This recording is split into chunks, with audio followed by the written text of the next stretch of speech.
Assalamualaikum warahmatullahi wabarakatuh. Halo anak-anak sekalian, berjumpa lagi bersama Ibu Melis Dasari. Dalam video pembelajaran kali ini kita akan membahas yang namanya teks eksplanasi. Nah, namun sebelum itu kalian harus menyimak terlebih dahulu video pembelajaran kita kali ini, oke? Jangan lupa. Teks eksplanasi Bahasa Indonesia kelas 11 SMK. Untuk mempelajari teks eksplanasi, adapun kompetensi dasar yang harus kita capai. Yang pertama yaitu 3.22 menganalisis struktur dan kebahasaan teks eksplanasi. Dari kompetensi dasar tersebut, adapun tujuan pembelajaran kita adalah siswa mampu menganalisis struktur teks eksplanasi. Kedua, siswa diharapkan mampu menganalisis kebahasaan teks eksplanasi. Namun, sebelum itu mungkin kalian juga mengetahui apa itu teks eksplanasi. Dan apakah kamu pernah mencermati suatu kejadian atau peristiwa sosial di lingkungan atau berbagai fenomena alam lainnya?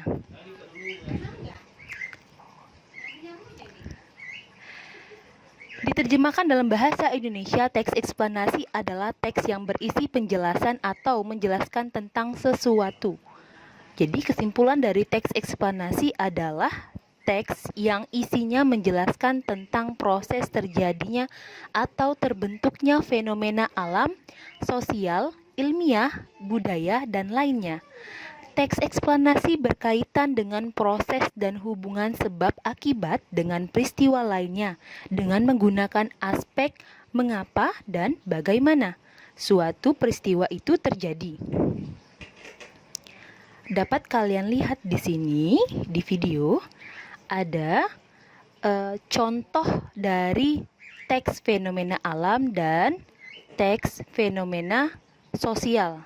Di sini Ibu mengambil contoh berita. Yang pertama kita bahas terlebih dahulu adalah fenomena alam. Berita fenomena alam Ibu ambil fenomena tak biasa, gurun terkering di dunia memutih karena salju. Ini dapat kalian akses melalui situs yang web yang sudah Ibu kirim di sini. Kemudian ada juga teks eksplanasi fenomena sosial, yaitu berita tentang lagi pengusaha keturunan Tionghoa ini gelar aksi sosial bagi masyarakat. Lanjut. Contoh selanjutnya adalah ini yang kita alami saat ini adalah tentang wabah COVID-19. Masih banyak yang kena COVID-19 setelah vaksinasi. Ini penjelasan WHO. Dan di sini harus kita ketahui terlebih dahulu mengapa seseorang yang sudah divaksin masih bisa terinfeksi COVID-19? Dan yang kedua pertanyaan adalah bagaimana seseorang yang sudah divaksin masih bisa terinfeksi COVID-19? Ini dapat kalian lihat di webnya di detik.com. Oke, lanjut. Dari eksplanasi tersebut, adapun tujuan teks eksplanasi yaitu menjelaskan suatu proses dari peristiwa alam atau sosial berdasarkan fakta atau faktual. Manfaat teks eksplanasi yang pertama adalah menambah wawasan tentang proses terjadinya suatu fenomena yang terjadi di lingkungan alam maupun di lingkungan sosial. Yang kedua, menambah wawasan tentang hal-hal yang bersifat ilmiah. Yang ketiga adalah menambah ilmu bagi generasi muda yang cerdas secara intelektual. Dari tujuan, manfaat, dan isi teks eksplanasi dapat kita simpulkan ciri-ciri teks eksplanasi. Yang pertama adalah isinya adalah berupa fakta atau faktual atau apa adanya. Kenapa? Karena dalam teks eksplanasi di situ harus berdasarkan fakta. Yang kedua, menggunakan istilah-istilah ilmiah. Misalnya erupsi, revitalisasi, kooperatif, dan sebagainya. Ini Ibu kasih contoh sebuah kalimat. Kalimatnya berupa teks pada fenomena sosial. Dapat kita lihat terjadinya bentrok antar kampung yang membuat beberapa orang ditangkap oleh pihak kepolisian. Namun mereka yang ditangkap kooperatif dalam penyelidikan. Nah, seperti itu. Nomor 3 yaitu bersifat informatif. Yang keempat, temanya memuat hal umum. Oke, lanjut ke struktur teks eksplanasi. Yang pertama adalah 1. Pernyataan umum, kedua deretan penjelas, ketiga interpretasi. Ibu jabarkan terlebih dahulu. Yang pertama adalah pernyataan umum. Pernyataan umum ini biasanya berisi gambaran secara umum tentang peristiwa alam atau sosial yang akan disampaikan. Biasanya pernyataan umum terdapat dalam paragraf pertama berupa pengenalan fenomena, mengapa dan bagaimana proses peristiwa tersebut terjadi. 2. Deretan penjelas. Nah, biasanya ini berisi penjelasan lebih detail tentang proses mengapa dan bagaimana fenomena tersebut bisa terjadi. Deretan penjelas biasanya terdiri dari 1 paragraf. Deretan penjelas mendeskripsikan penyebab atau akibat dari sebuah fenomena yang terjadi. Yang ketiga, interpretasi. Kita ketahui interpretasi adalah intisari. Jadi, kalau intisari itu sama seperti kesimpulan dari pernyataan umum dan deretan penjelas. Interpretasi biasanya juga berupa pandangan penulis dan berada di akhir paragraf. Kaidah kebahasaan teks eksplanasi. Adapun kaidah kebahasaan teks eksplanasi yang pertama adalah 1. Konjungsi kausalitas atau contohnya itu seperti kata sebab, karena, oleh karena itu, sehingga dan sebagainya.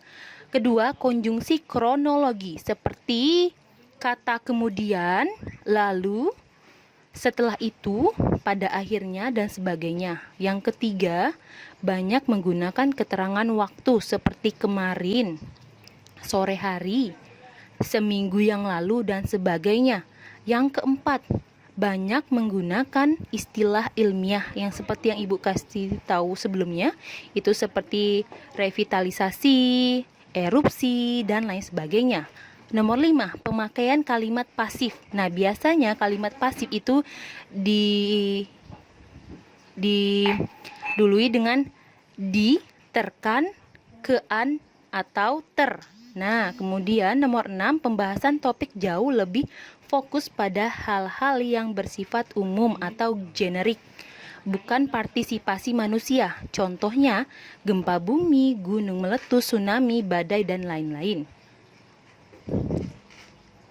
Ketujuh, sering menggunakan verba material dan verba relasional atau kata kerja aktif. Contohnya, ini verba material adalah kata kerja yang melakukan tindakan fisik. Contohnya memukul, menendang, menulis, dan memotong, serta lain-lainnya.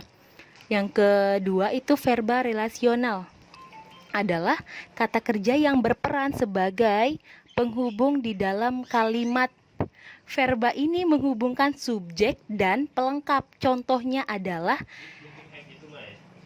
Chandra merupakan siswa yang aktif dalam berorganisasi di sekolahnya. Nah, kata kerja relasional adalah merupakan, itu harus digarisbawahi, oke? Atau juga contoh di sini adalah kalau dalam sebuah berita dijelaskan bahwa DTKS merupakan data terpadu kesejahteraan sosial yang meliputi pemerlu pelayanan kesejahteraan sosial atau PPKS, penerima bantuan pemberdayaan sosial, serta potensi dan sumber kesejahteraan sosial atau PPKS. Oke, sekian contoh dari verba relasional. Lanjut ke contoh teks eksplanasi. Dapat kalian lihat di sini struktur teks eksplanasi itu ada 3: pernyataan umum, urutan sebab akibat, dan interpretasi. Ibu bacakan di sini.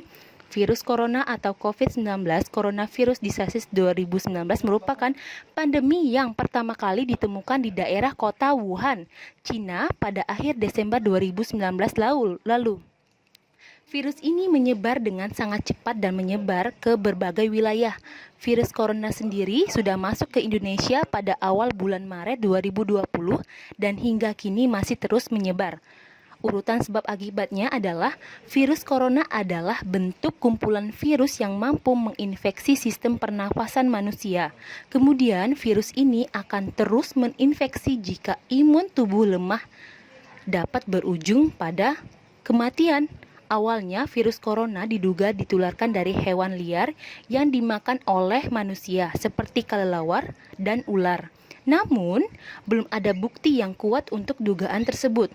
Karena penyebarannya yang sangat cepat dan luas, virus corona telah ditetapkan sebagai pandemi global hingga saat ini dan menyebabkan banyak kerugian bagi semua pihak.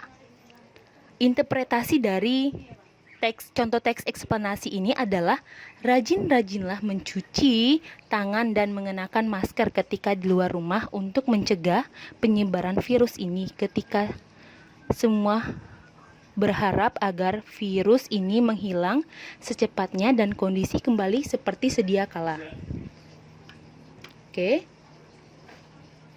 Jadi, kesimpulan dari pembelajaran kita kali ini adalah sebenarnya teks eksplanasi sering kita jumpai di sekitaran kita.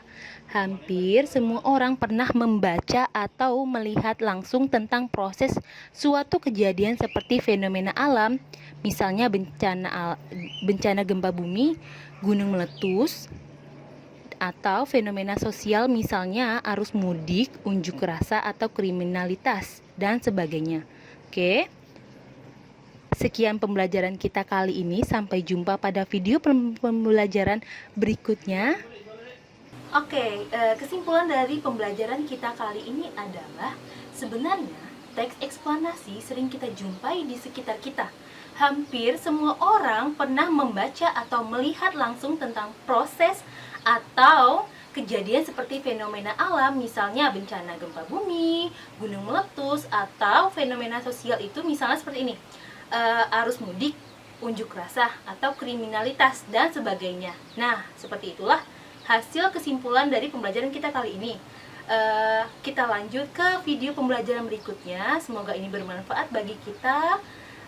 Sampai jumpa. Assalamualaikum.